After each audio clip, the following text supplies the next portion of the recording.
Renungan pagi menjadi Putra dan Putri Allah oleh Ellen G. White, 24 Februari 2021. Mari kita berdoa. Bapa kami yang di sorga, Allah pencipta langit dan bumi, laut dan segala isinya, Allah yang maha besar, maha kuasa, sumber segalanya, yang kami sembah selalu melalui anak-Mu yang tunggal, Yesus Kristus. Terpujilah Yesus, anak Allah yang maha tinggi, anak domba yang menghapus dosa dunia ini. Pada pagi hari ini kami bersyukur boleh bangun dan berbakti dan sebagaimana membaca dan mendengarkan nasihat firman-Mu. Kiranya Roh-Mu ya Yesus bersama kami, agar masing-masing kami mengerti dan pekabaran ini mengubahkan hidup kami. Beserta kami sepanjang perbaktian ini kehendak-Mu yang jadi, ampun kami akan dosa dan salah, karena kami berdoa hanya dalam nama anak Allah yang tunggal, Yesus Kristus, yang adalah Tuhan dan Juru Selamat kami. Amin. Renungan hari ini berjudul Kita Tidak Akan Membunuh. Ayat inti terdapat dalam Keluaran 20 ayat 13, Jangan membunuh. Semua perbuatan yang tidak adil, yang cenderung memendekkan umur, roh kebencian dan dendam atau pemanjaan hawa nafsu yang membawa kepada perbuatan-perbuatan yang membahayakan terhadap orang lain atau menyebabkan kita sampai menginginkan mereka celaka. Karena setiap orang yang membenci saudaranya adalah seorang pembunuh manusia. Kelalaian untuk mengurus orang-orang miskin atau menderita, semua pemanjaan diri atau penahanan diri yang tidak perlu, atau pekerjaan yang berlebihan sehingga cenderung merusak kesehatan, semuanya ini sampai kepada tingkat yang lebih besar atau kecil adalah pelanggaran hukum yang keenam. Beberapa orang mengorbankan kewajiban jasmani dan moral, berpikir hendak mendapat kebahagiaan, dan mereka kehilangan baik jiwa maupun tubuh. Yang lain akan mencari kebahagiaan mereka dalam pemanjaan selera yang bukan sewajarnya, dan menganggap pemanjaan selera itu lebih diperlukan daripada kesehatan dan hidup. Banyak yang membiarkan dirinya dirantai oleh hawa nafsu kebinatangan, dan akan mengorbankan kekuatan jasmani, intelek, dan moral untuk memuaskan nafsu berahi. Mereka akan membawa diri mereka ke dalam kubur yang belum waktunya, dan pada hari pengadilan akan dibebankan dengan pembunuhan diri sendiri. Roh kebencian dan dendam berasal dari iblis, dan itu mengajak dia membunuh anak Allah. Barang siapa menyayangi dengki atau perangai yang tidak bermurah hati, berarti menyayangi roh iblis itu, dan buahnya akan membawa kepada maut. Dalam pikiran dendam, perbuatan jahat itu ada terbungkus seperti tanaman dalam bibit.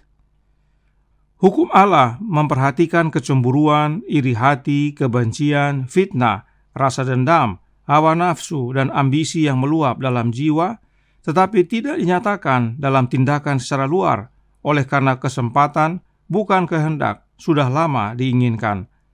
Dan emosi yang penuh dosa ini akan dipertanggungjawabkan pada hari bila mana Allah akan membawa setiap perbuatan ke pengadilan yang berlaku atas segala sesuatu yang tersembunyi. Kristus adalah kebenaran, penyucian, dan penebusan bagi barang siapa yang percaya padanya. Ia menaruh di hadapan kita suatu teladan yang sempurna akan penurutan kepada hukum Allah. Selamat pagi saudaraku dalam Tuhan. Dalam renungan hari ini jelas bahwa membunuh itu bukan berarti secara fisik saja.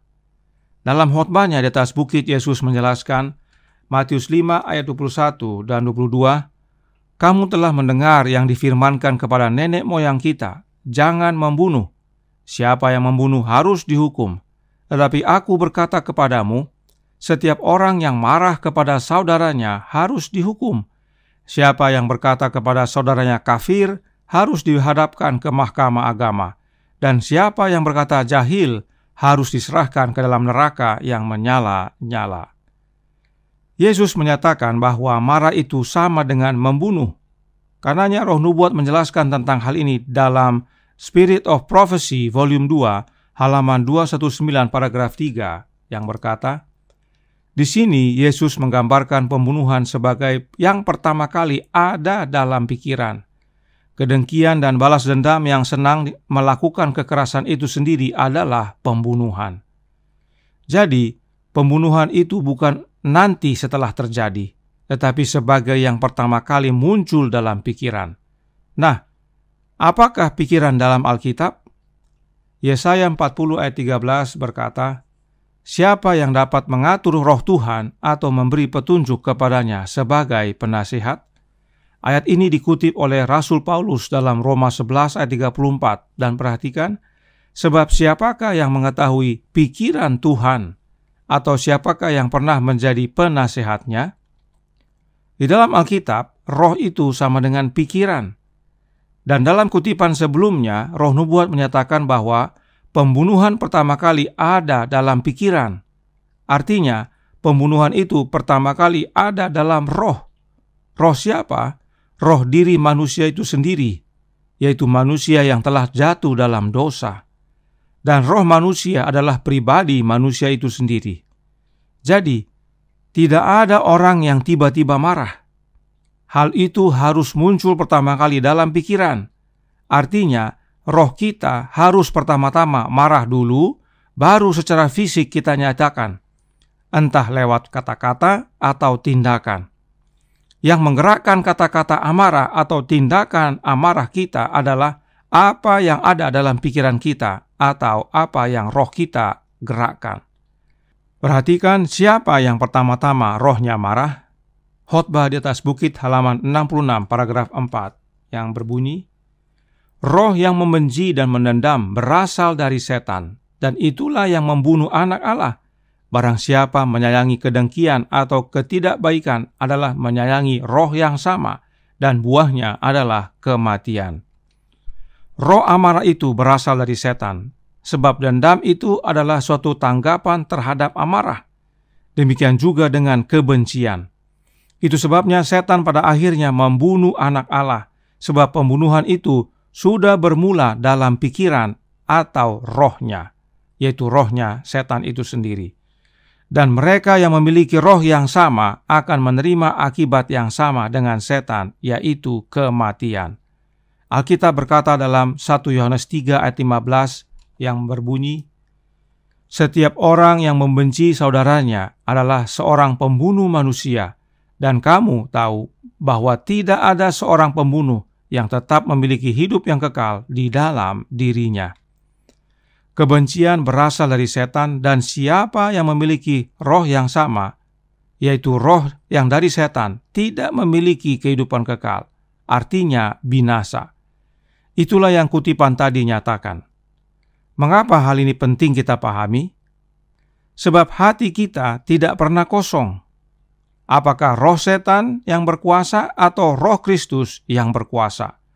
Jika roh setan yang membenci dan menendam dan amarah hadir dalam hati kita, jangan kaget bila perkataan dan tindakan kita menyatakan buah-buahnya. Jadi, jika kita marah, bukan karena perkataan dan perbuatan kita saja menyatakan kita marah, tetapi kita marah karena roh yang di dalam hati kita atau sumber amarah itu hadir. Perhatikan Roh Nubuat berkata dalam Kerinduan Segala Zaman, buku pertama halaman 380 paragraf 2, yang berkata, "Naga itulah yang murka, roh setanlah yang dinyatakan di dalam amarah dan tuduhan." Roh setan adalah roh amarah. Karenanya jika kita marah, itu artinya kita izinkan roh setan berkuasa dalam hati kita, dalam pikiran kita, lalu kita nyatakan buah-buahnya melalui perkataan kita yang penuh amarah, melalui sikap kita yang amarah, dan melalui tindakan kita yang membara dengan amarah. Semua ini adalah buah dari roh yang menggerakkan di dalam hati dan pikiran kita. Ini penting sekali kita pahami agar bila mana kita marah, atau saudara kita marah, atau sahabat kita marah, ingat akan hal ini supaya bukan orangnya yang kita hindari, tetapi kita doakan agar roh Kristus yang ambil alih hati dia, hati kita, hati saudara kita. Sebab buah yang dihasilkan oleh roh Kristus itu adalah Signs of the Times Februari 8, 1892, artikel A, paragraf 1, menyatakan, anak Allah yang tinggal dalam Kristus akan memiliki karakter Kristus. Buah roh ialah kasih, sukacita, damai sejahtera, kesabaran, kemurahan, kebaikan, kesetiaan, kelemah lembutan, penguasaan diri. Dimanapun jiwa dipersatukan dengan Kristus, di situ ada kasih. Bila mana kita tinggal dalam Yesus, maka kita berbuah, yaitu buah-buah roh. Dan buah-buah roh itu adalah karakter Yesus. Inilah pentingnya kita berdoa meminta kehadiran Yesus dalam hati kita, agar Yesus usir roh setan yang adalah sumber amarah, dan izinkan Yesus berkuasa sepenuhnya dalam hati kita. Maka karakter kita diubahkan. Kita menjadi manusia baru. Bagaimana Kristus tinggal dalam hati kita? Kita baca kembali buku Kerinduan Segala Zaman buku kedua, halaman 320, paragraf 1, yang berkata, "Hendaklah kamu tetap di dalam aku dan aku juga di dalam kamu." Tinggal di dalam Kristus berarti selalu menerima rohnya, yaitu rohnya Kristus, suatu kehidupan penyerahan yang tidak terbatas kepada pekerjaannya. Artinya Yesus yang mengerjakan semuanya dalam hidup kita. Yesus tinggal dalam hati kita melalui kehadiran rohnya, dan kita harus terima terus-menerus, supaya roh Kristus tersebut yang menggerakkan dan menghasilkan buah-buah roh dalam hidup kita. Kita menjadi baru, dan amarah yang membawa kematian tidak ada lagi. Kiranya ini menjadi pembaharuan dalam hidup kita, bahwa pertentangan besar antara Yesus dan setan itu ada dalam hidup kita, dalam hati kita. Dan karenanya kita harus lebih bersungguh-sungguh berdoa agar Yesus yang berkuasa sepenuhnya dan senantiasa di dalam hati kita. Maka kehidupan kekal menjadi bagian kita, sebab Allah Bapa telah mengaruniakan hidup yang kekal itu di dalam anaknya, dan anaknya yang telah menjadi roh yang menghidupkan itu hidup di dalam hati kita. Tuhan memberkati. Saya bawa dalam nama Yesus. Amin. Mari kita berdoa. Bapa kami yang di sorga, Allah pencipta langit dan bumi, laut dan segala isinya, Allah yang maha besar, maha kuasa, sumber segalanya, yang kami sembah selalu melalui anak-Mu yang tunggal, Yesus Kristus. Terima kasih atas nasihat yang sangat baik bagi kehidupan kami. Kami semua adalah pemarah, tidak ada yang tidak. Dan itu oleh karena roh setan berkuasa dalam hati kami. Roh itulah yang menggerakkan perkataan kami yang penuh amarah, sikap kami yang penuh amarah, tindakan kami yang membara dengan amarah. Karenanya, curahkan roh anak-Mu ya Bapa dalam hati ini, agar masing-masing kami diubahkan menjadi manusia baru, manusia yang membuahkan buah-buah roh oleh karena Kristus yang bekerja di dalam hati kami. Beserta kami sepanjang hari ini, kehendak-Mu yang jadi, ampun kami akan dosa dan salah, karena kami berdoa hanya dalam nama anak Allah yang tunggal, Yesus Kristus, yang adalah Tuhan dan Juru Selamat kami. Amin.